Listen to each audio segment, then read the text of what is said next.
Dernier atelier avant la dernière plénière. Alors, donc,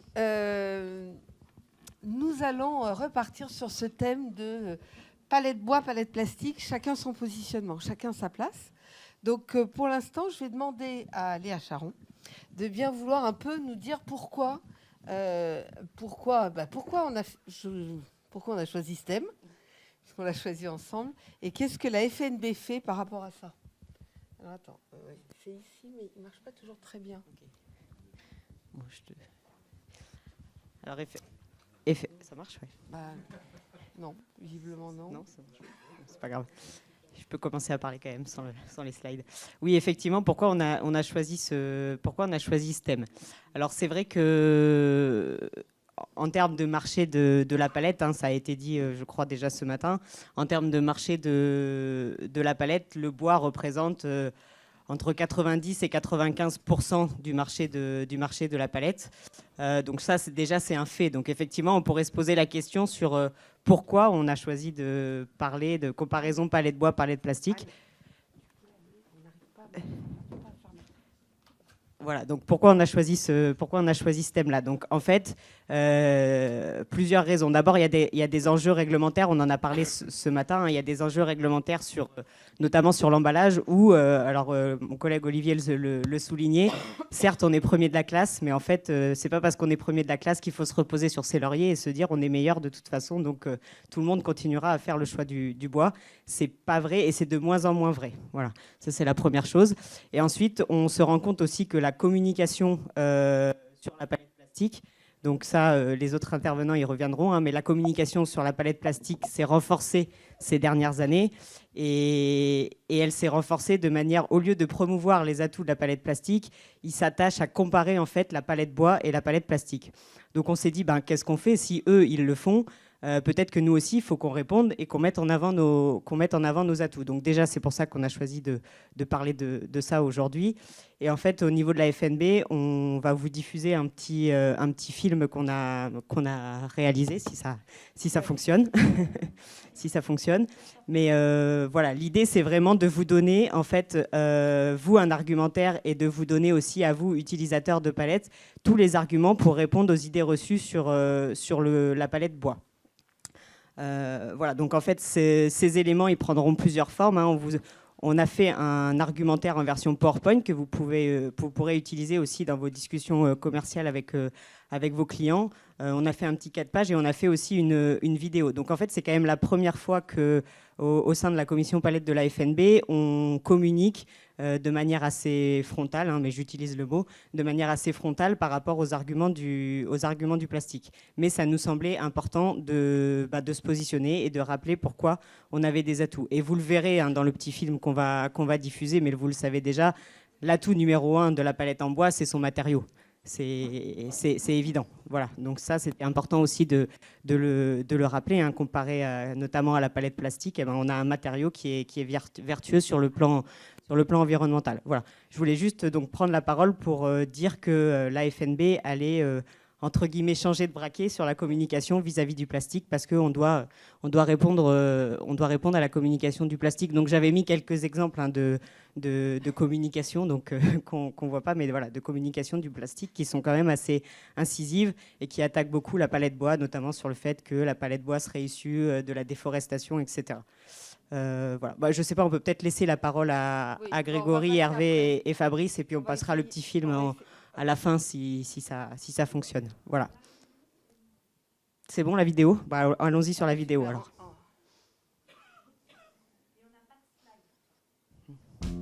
Comparaison palette bois et palette plastique. Halte aux idées reçues. Idée reçue numéro 1. La palette bois contribuerait à la déforestation en France. Faux. Il n'y a pas de déforestation en France. Il ne faut pas confondre la déforestation observée dans certaines régions tropicales avec les pratiques responsables de gestion des forêts en Europe. En France, le bois est une ressource abondante et renouvelable. La forêt française représente aujourd'hui 17 millions d'hectares contre 10 millions vers 1900. Le bois utilisé est un bois d'éclaircie provenant des travaux d'entretien des forêts ou issu de forêts de production, gérées de façon raisonnée et réglementée. Les industriels de la palette bois sont acteurs du reboisement et de l'entretien des forêts. Ils garantissent la diversité biologique de la forêt, sa bonne santé et son développement de façon durable en lui permettant de s'adapter au réchauffement climatique. Un bois transformé en palette continue de stocker du CO2. 1 mètre cube de bois égale 1 tonne de CO2 absorbée. Idée reçue numéro 2. La palette bois serait plus lourde que la palette plastique ou carton? Vrai. Mais c'est sans conséquence, car les palettes bois sont manipulées au moyen de matériel adapté. Transpalettes, chariots élévateurs, transbordeurs, convoyeurs mécanisés. Idée reçue numéro 3. La palette bois aurait une durée de vie plus courte que celle de la palette plastique. Faux. Quel que soit le type ou le format, la palette bois est toujours réparable. Cela permet de prolonger sa durée de vie. Elle est un exemple avéré de l'économie circulaire. Idée reçue numéro 4. Le bleu et les moisissures affecteraient la résistance mécanique des palettes bois. Faux. Ces phénomènes naturels, liés à des champignons, modifient l'aspect visuel de la palette, mais n'affectent en rien ses performances mécaniques. Pour limiter leur apparition, certaines pratiques sont conseillées, telles le séchage artificiel ou le stockage des palettes dans des zones abritées et ventilées. Idée reçue numéro 5. La palette bois serait sensible aux reprises d'humidité. Vrai. Les palettes sont susceptibles de se réhumidifier sous l'effet de la pluie, d'une charge transportée humide ou de l'humidité ambiante. Cependant, un séjour de quelques heures en atmosphère humide entraîne rarement une reprise d'humidité supérieure à 5%. Idée reçue numéro 6. La palette bois ne serait pas résistante au feu. Faux.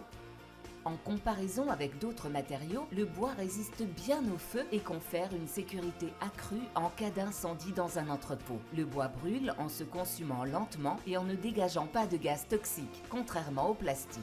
En conclusion, la palette bois présente de nombreux atouts. Sa matière première, le bois, un cycle de vie vertueux, idéal pour la logistique.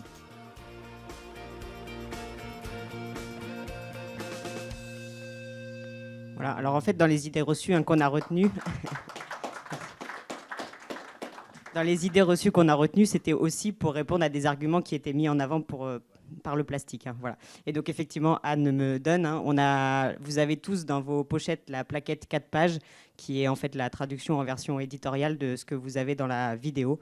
Et on a aussi un PowerPoint plus complet qu'on vous diffusera après Futuropalette. On voulait vous le montrer en avant-première. Un PowerPoint plus complet avec tous ces arguments un peu étayés avec des chiffres. Voilà. Voilà, toutes les idées reçues, le PowerPoint pouvant être utilisé par vous dans vos présentations. Donc c'est vraiment un outil utilisable, adaptable pour vous. Super. Eh bien, écoutez, je ne sais pas, on n'a plus de slides, mais en tout cas, on avait la vidéo. Et maintenant, nous allons évoquer ce sujet, chacun sa place, avec des professionnels du plastique et du bois. Et donc, je demande à Hervé Rose, de LPR, Fabrice Chenu, directeur commercial Paqui, et Grégory Leblanc, directeur général d'HDF Emballage, de bien vouloir me rejoindre. Tenez, mettez-vous. Tu veux rester avec nous ? Je reste avec vous. Voilà, exactement. Il y a 4 places, on est parfait. Bon, merci à vous. Alors, on a, en préparant cette table ronde, on s'est dit qu'on allait vraiment faire une conversation et vous intégrer très vite dans le sujet. Très pacifique, oui, on est comme ça. On est comme ça. En tout cas, l'idée, peut-être, on voulait démarrer cette table ronde en vous posant la question, puisqu'on dit chacun sa place, mais c'est quoi un peu les domaines préférentiels d'utilisation de ces deux types de palettes, peut-être pour pouvoir au moins déjà repositionner, c'est quoi chacun sa place. Chacun son positionnement. Je me lance ? Allez. Je vais commencer par une petite anecdote. Je suis assez nouveau dans le monde de la palette. J'ai commencé il y a un quart de siècle. Et j'ai un souvenir d'un premier salon professionnel en région lyonnaise où je travaillais pour une société belgo-néerlandaise. J'exposais fièrement mes palettes bois. Et 2-3 gars en costard sont venus me voir comme ça, de manière un peu fière et prétentieuse. Ça commence mal pour le côté pacifique, j'assume. Et ces gars me disent « Ah, tu fais de la palette bois ?» Je dis oui, je fais de la palette bois, ouais. Ah, d'accord, ouais. Bah, tu sais, ça, dans 10 ans, on n'en parle plus, puisque maintenant, l'avenir, c'est le plastique. Et dans 10 ans, il n'y aura plus de palette bois. Heureusement, ils se sont trompés, puisque HDF Emballage n'a que 7 ans et je recycle et je fabrique beaucoup de palettes bois, et les clients sont satisfaits. Donc, voilà pour l'anecdote. Pour l'usage, on va en parler, mais c'est un débat sans issue et sans fin, puisqu'en fait, on peut surenchérir sur l'un ou sur l'autre. La palette bois se répare, la palette bois se recycle, et la palette bois vit très bien. C'est vrai que ces dernières semaines, étant dans le nord de la France, j'aurais préféré stocker dehors des palettes plastiques que des palettes bois, parce que le taux d'humidité a légèrement monté, vous l'aurez constaté. Mais effectivement, la palette plastique a aussi sa place, il ne faut pas se voiler la face. Les espaces salles blanches dans l'agroalimentaire, la pharmacie, il y a des endroits aujourd'hui dans nos industries où le bois n'a pas sa place. Donc clairement, il faut admettre que oui, la palette plastique peut y trouver un usage. Après, dans l'ergonomie, dans le matériau, dans le côté recyclable, il y a du plus, il y a du moins. Mais à mon sens, chaque produit a sa place. Et je vends aussi, au travers de mon activité, des palettes plastiques chez des industriels qui en ont l'utilité pour ce que je viens d'expliquer. Voilà. Je vais enchaîner. Bonjour à tous. Moi, je suis ravi d'être là. Fabrice Chenu, société Paqui. Je fais ça depuis quelques années. Pareil, un petit 30 ans, je crois, dans l'aventure du pooling et de la palette réemployée. Petite anecdote, c'est au niveau de la communication. Ça fait du bien d'avoir ce type de support. On est régulièrement, on va dire, pointé du doigt sur le comparatif plastique-bois. Et là, ça fait du bien de contre-attaquer ou en tout cas de montrer quelque chose de concret où ça démontre tout simplement que le bois a tout son sens et puis que l'on est en capacité de dire que le plastique, il a effectivement sa place quelque part. Peut-être pas trop le développer, le laisser là où il a des secteurs, on va dire, plus dédiés ou en tout cas plus amateurs sur le sujet. Par exemple, le monde de la viande, le monde du poisson qui peut être plus adapté, on va dire, à cette pratique de l'emballage en plastique. Et puis se dire que il n'y a peut-être pas beaucoup plus d'autres secteurs sur lesquels le bois a sa place et peut aller beaucoup plus loin que simplement se dire il est lourd, il n'est pas beau, etc. En fait, il est tout à fait comme il faut, il est biosourcé, il a des propriétés qu'on a vues et démontrées, et c'est très bien d'avoir ces supports. C'est vrai, l'anecdote est intéressante. On a régulièrement entendu parler le plastique va remplacer le bois pour plein de bonnes raisons. On voit bien que là, les bonnes raisons se sont légèrement inversées. Alors, Hervé Rose, je travaille dans la société LPR, on est loueur de palettes. Aujourd'hui, on a un pool qui est finalement essentiellement axé sur le bois. Le chiffre de Léa tout à l'heure, c'était 95%. Et en fait, on a exactement la même représentation, on n'a vraiment que 5% de palettes plastiques. Alors, il ne faut peut-être pas enterrer, je vais faire... je trouve on enterre un petit peu vite quand même le plastique. Alors oui, le plastique, il n'est pas très écologique, en tout cas sur le fait qu'il n'est pas biosourcé. C'est clair qu'une palette bois, on a finalement la possibilité de la voir se fabriquer. Hein. Voilà, on plante un arbre, on attend 20, 30 ans, et puis on va pouvoir exploiter ce bois pour faire une palette. Avec du plastique, c'est un peu plus compliqué parce que s'il faut faire le pétrole, évidemment, ça prend un peu plus de temps. Donc on comprend bien, c'est ce qui se disait ce matin, le bois, c'est un matériau finalement qui, à l'échelle humaine, reste à l'échelle humaine, contrairement au pétrole. Malgré tout, le plastique a quand même quelques propriétés qui sont excessivement intéressantes. La première, c'est sa capacité de mise en forme. Donc, tout l'intérêt du plastique, hein, finalement, c'est une matière, on la rend fluide et on peut la mouler et la former telle qu'on a envie. Le plastique a aussi cet intérêt qu'on peut apporter à une palette des fonctions supplémentaires. Donc, je pense par exemple à l'hygiène qui a été citée pour le secteur du poisson, de la viande. Mais on a aussi dans la distribution la volonté d'avoir des palettes qui puissent présenter les produits. Donc aujourd'hui, on voit de plus en plus dans les supermarchés des petites palettes plastiques qui sont utilisées pour faire du display. C'est-à-dire, en fait, on va directement poser le produit dans le rayon et avec un cartonnage qui met en valeur le produit, la marque, on va directement proposer ça aux consommateurs sans qu'il y ait de manipulation pour de la mise en rayon, des choses comme ça. Donc chocolat de Pâques, là on va rentrer dans la période de Noël, on a le chocolat de Noël qui va effectivement utiliser ça. Et puis de plus en plus, toutes les promotions en grands magasins utilisent ce type de palette. Et ces palettes-là, une grosse bagarre sur le matériau. Il y a du bois, il y a encore du bois. Ce sont des palettes qui ne sont pas forcément réutilisables.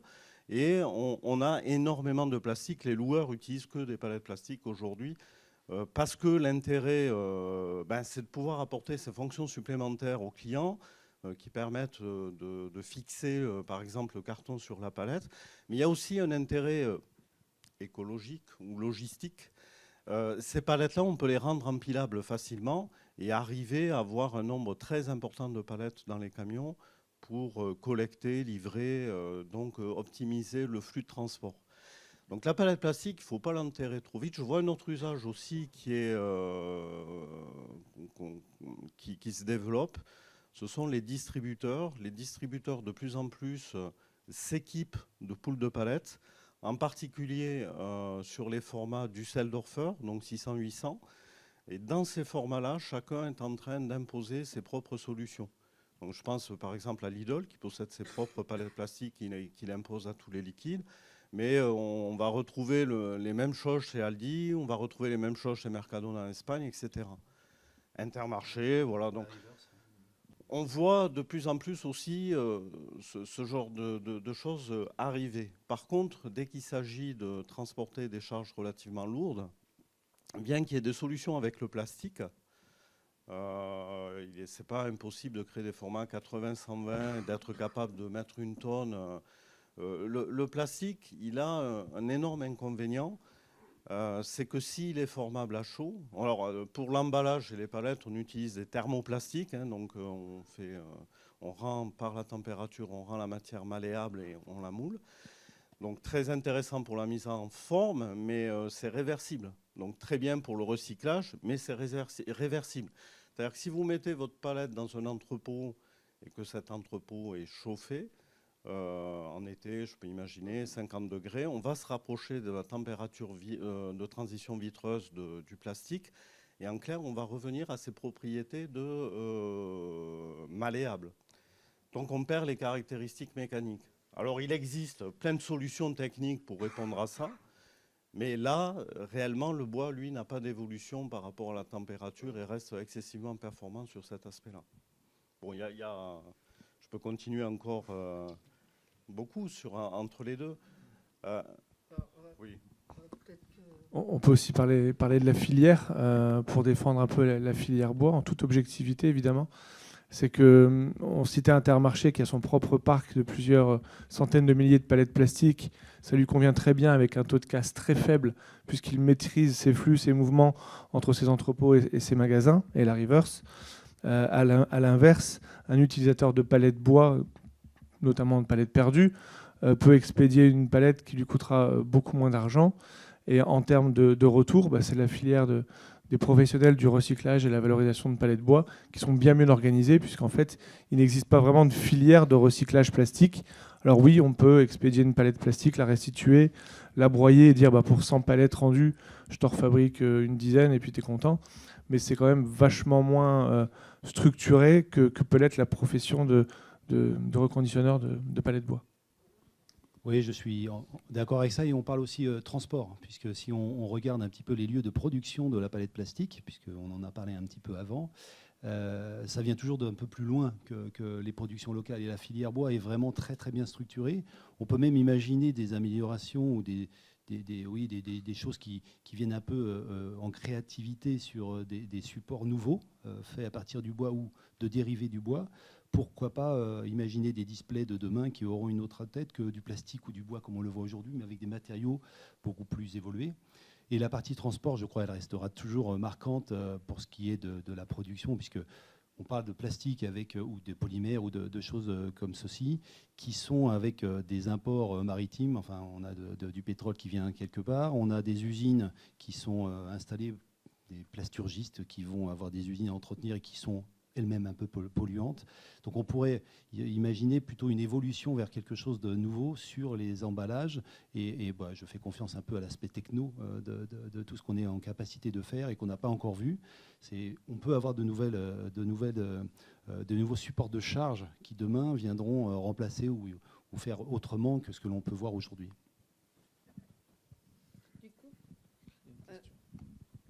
Très bien. Attendez. La palette plastique pour maintenant les entrepôts mécanisés, qui ne serait pas expédiée mais qui resterait en interne. Voilà votre avis.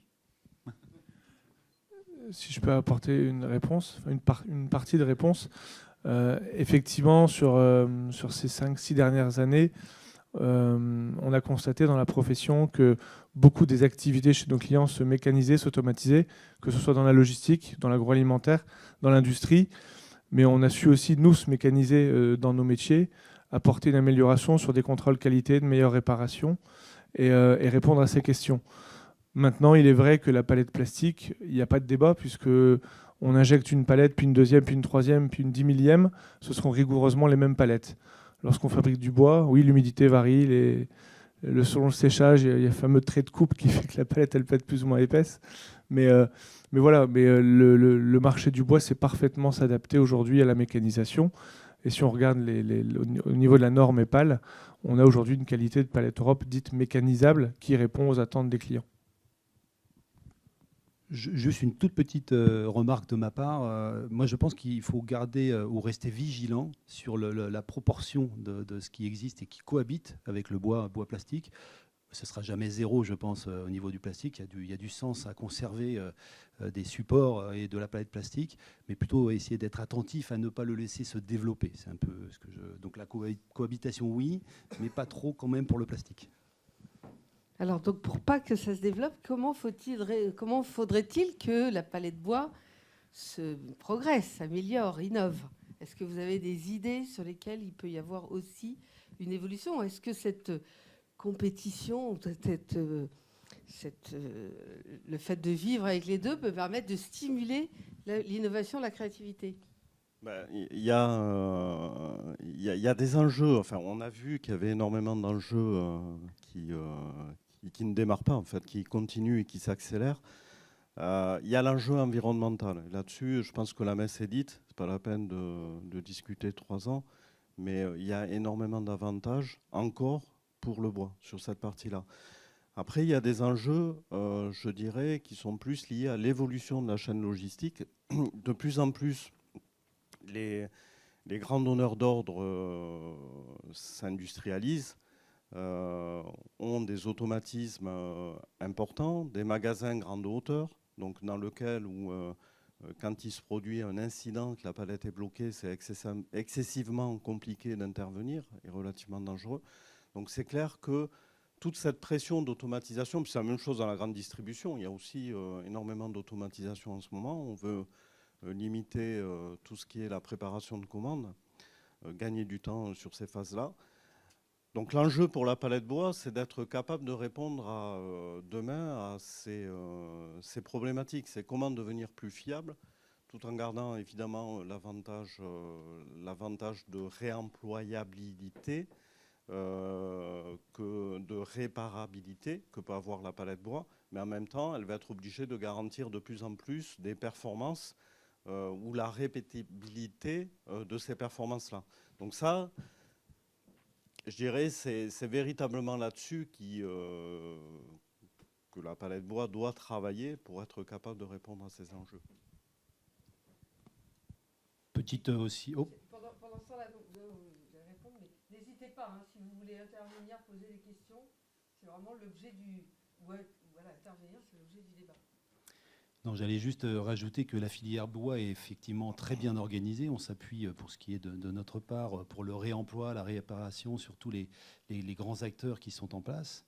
Et on peut dire qu'en termes d'amélioration, on peut très bien imaginer, on a parlé un petit peu tout à l'heure de la partie RH, c'est à mener peut-être du confort ou de l'amélioration sur la pratique de la réparation, de l'entretien, du réemploi de la palette.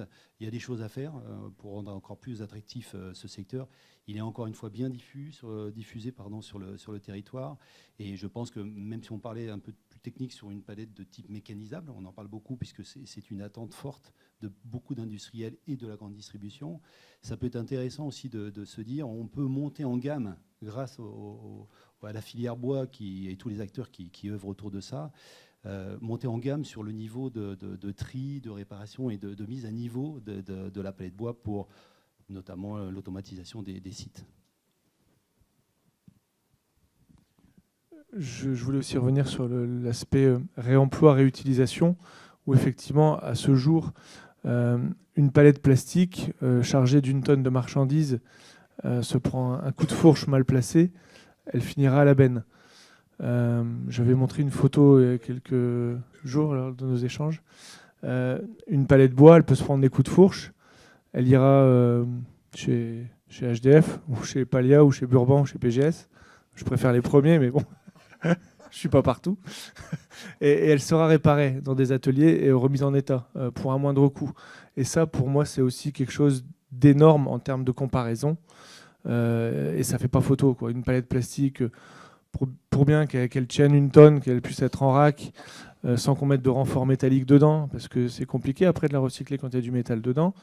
Enfin bref, un coup de fourche, elle est cassée, elle finit en benne, elle vaudra quelques centimes d'euros. Une palette bois jusqu'à quelques éléments de cassé, un passage dans un atelier, elle est réparée pour 3-4 euros, elle est repartie pour quelques années. Et ça, c'est avec les lois AGEC qui vont nous tomber dessus, je pense que c'est plutôt les plasturgistes qui ont du souci à se faire.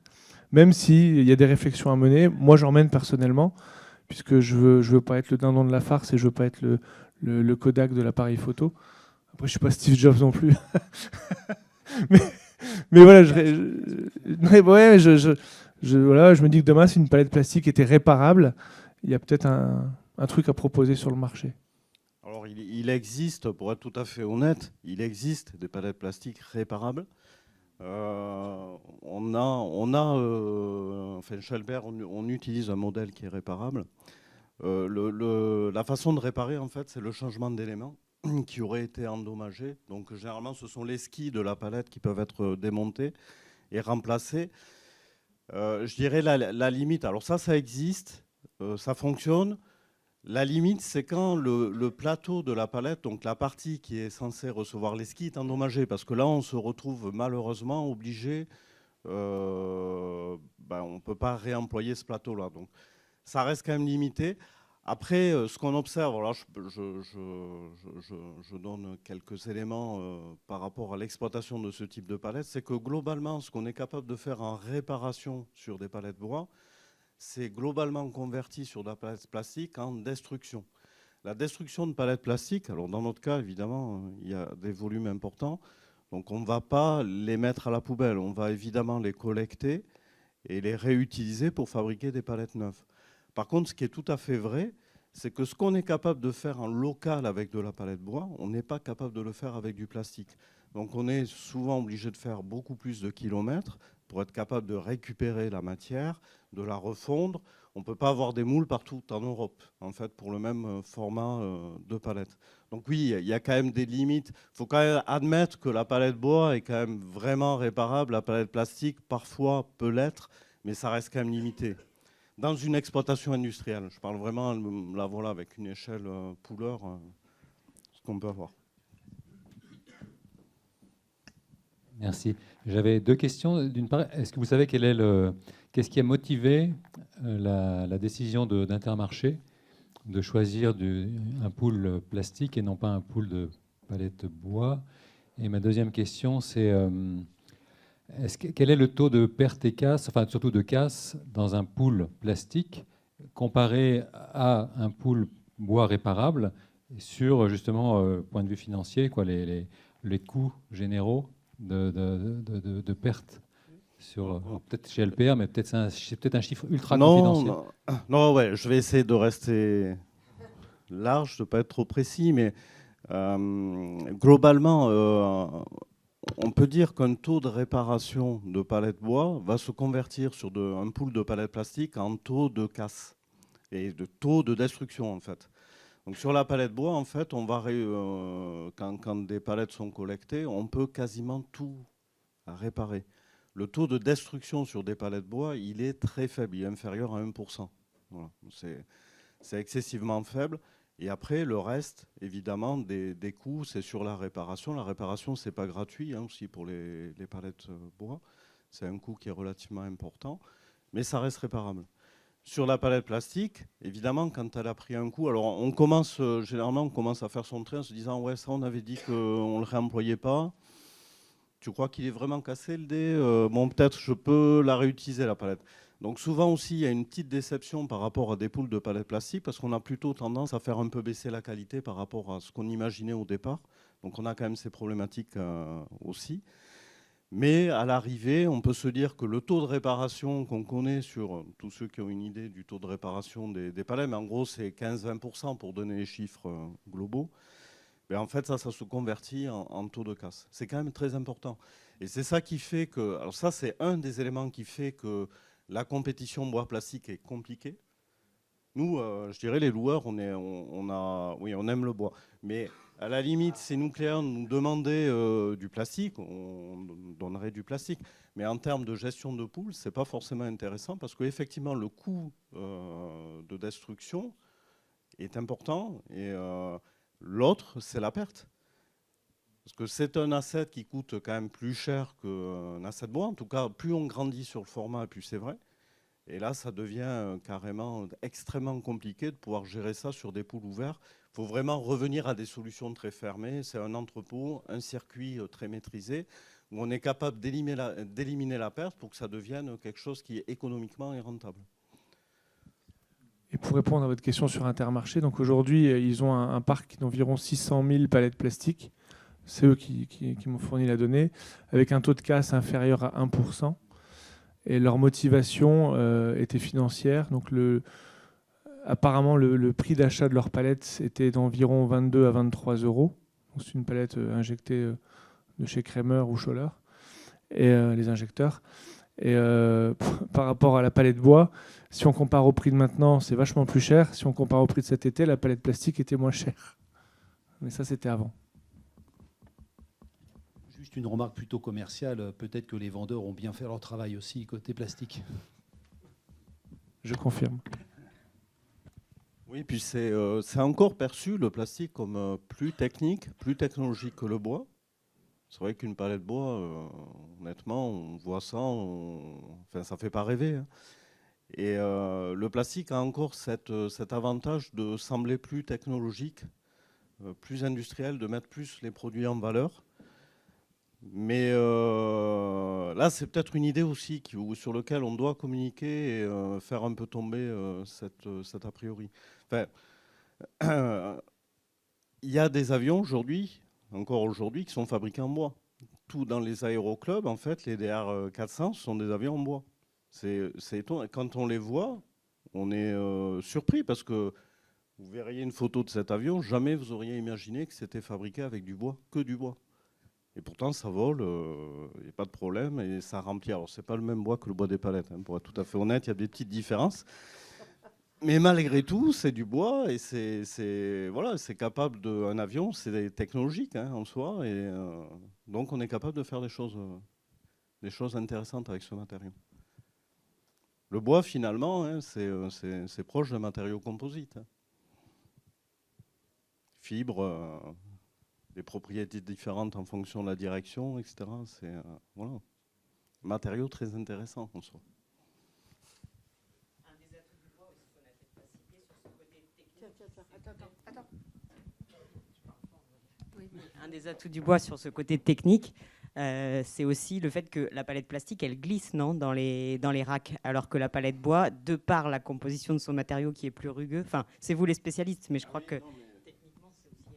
Alors, là aussi, c'est vrai, ça glisse. Donc, pour le plastique, on cherche des solutions. Donc, souvent, soit sur les surfaces qui vont porter le produit, on va créer des aspérités pour que le produit évite de glisser. Et là où il y a un risque qui est relativement important, c'est le glissement sur fourche. Donc on imagine la situation, une palette plastique qui est sur le chariot élévateur, un piéton passe devant, le chariot freine. Si il n'y a pas de dispositif pour éviter le glissement, plastique sur métal, c'est très mauvais en termes de coefficient d'adhérence. Hein. Donc immédiatement, ça va glisser et effectivement, ça constitue un risque. Souvent, la solution qui est apportée, c'est de mettre des patins en caoutchouc sur les endroits où les fourches doivent appuyer pour éviter justement le glissement. Mais oui, ça reste une problématique. Hein. Moi, j'ai pu faire des tests avec des éléments qui se plaquaient sur le côté de la palette pour la rendre plus solide, mais ça posait des vrais problèmes de sécurité en fait pour le glissement. Et à l'inverse, la palette bois résiste mieux au sol abrasif par rapport au plastique, où les semelles s'usent prématurément. Bon, et moi, je veux rajouter un argument qui je deviens une pro de la palette. Mais non, mais il y a quand même un élément dont on ne parle pas assez, mais qui est un des scandales à venir, qui sont quand même les microbilles plastiques qui sont dans les océans, qui ont un vrai sujet. Et du coup, quand les palettes, enfin tout ce qui bouge comme ça et qui se désintègre petit à petit, ça peut forcément pas être bon. Donc il y a quand même un sujet sur ces pollutions qui sont absolument énormes. Un sujet ? Non, je suis tout à fait d'accord avec ça, puisque que ce soit l'amont ou au début de vie ou à la fin de vie d'une palette plastique et ces usages qui peuvent polluer, bon, on ne va pas revenir sur enfoncer des portes ouvertes, mais je pense que sur ces aspects-là, c'est assez clair pour tout le monde. Non, j'allais juste rebondir tout à l'heure sur la remarque de l'image de la palette bois. Je pense que c'est bien d'avoir l'étude qui vient de sortir et de continuer à faire de la communication pour l'embellir, justement, pour continuer à pas seulement connaître ses propriétés intrinsèques, mais aussi en parler, le communiquer pour qu'elle soit vraiment vue comme elle devrait être. Donc la communication, je pense qu'on a un gros travail là-dessus. Une phrase de conclusion ? Ah, voilà. La deuxième question. Je suis désolé, je pose des questions un peu naïves parce que je ne suis pas du métier, mais pour l'avenir, justement, tout ce qui concerne la traçabilité, que ce soit QR code, marquage, puce RFID, etc., est-ce que dans la comparaison bois-plastique, est-ce qu'il y en a un qui est très loin devant ou est-ce qu'il y en a un qui court derrière l'autre ? Comment ça se prépare cette époque-là ? Nos palettes plastiques ont toutes des codes à barres qui permettent de les identifier. Après, c'est possible de le faire sur le bois aussi. C'est un peu plus compliqué parce que la problématique qu'on a sur le bois, c'est pas tellement l'aspect matériau, c'est plutôt le fait que ce soit réparable. Donc on change beaucoup d'éléments. Et il faut arriver à maintenir la traçabilité. Alors ça devient très compliqué quand on va avoir le même code à barre de chaque côté de la palette, par exemple. Donc il vaut mieux, je pense que la solution, en tout cas pour les loueurs, va passer sur du tracking qui sera plus basé sur une lecture à distance, donc soit de la RFID, ou encore mieux de l'IoT, qui nous permettrait, c'est le grand rêve, de voir où on perd nos palettes, quoi, voilà. Mais je ne suis pas sûr que... Alors c'est vrai que c'est plus facile quand même d'avoir un identifiant sur une palette plastique. Encore une fois, c'est que mon avis, mais dans notre situation, c'est effectivement plus simple aujourd'hui d'avoir ce type de solution que sur des palettes bois. Mais par contre, je ne suis pas sûr que ça fasse la différence dans le futur, en fait. Je crois plus à même si l'IoT aujourd'hui n'est pas encore une solution parfaite, que ce soit en termes de coût, en termes on va dire, fiabilité du tracking. En tout cas, c'est celle qui demain va certainement être poussée. Ouais.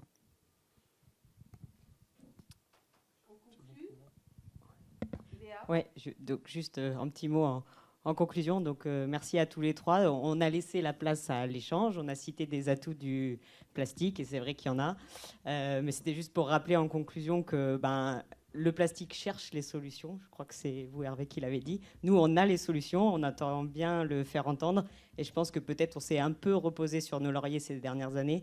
Donc c'est sûr que c'est quelque chose qu'on qu'on doit continuer à pousser. Et voilà, on a vu toutes les solutions qu'on a à proposer et on continuera à pousser dans ce sens-là. Mais au moins, on aura ouvert le débat aujourd'hui. On aura cité les atouts du plastique.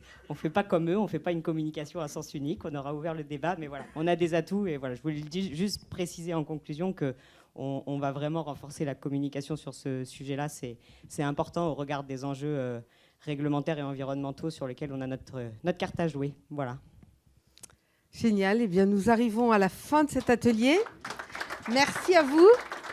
Merci de ce dialogue. Nous avons une dernière table ronde qui va se passer en plénière. J'ai fait des petits messages à mes amis, vous savez. Je pense qu'on doit pouvoir tous rentrer en plénière. Tu en viens, Anne ? Non. Je pense qu'on doit tous pouvoir rentrer en plénière. Voilà, comme ça, on va conclure tous là-bas pour cette dernière plénière avant la conclusion.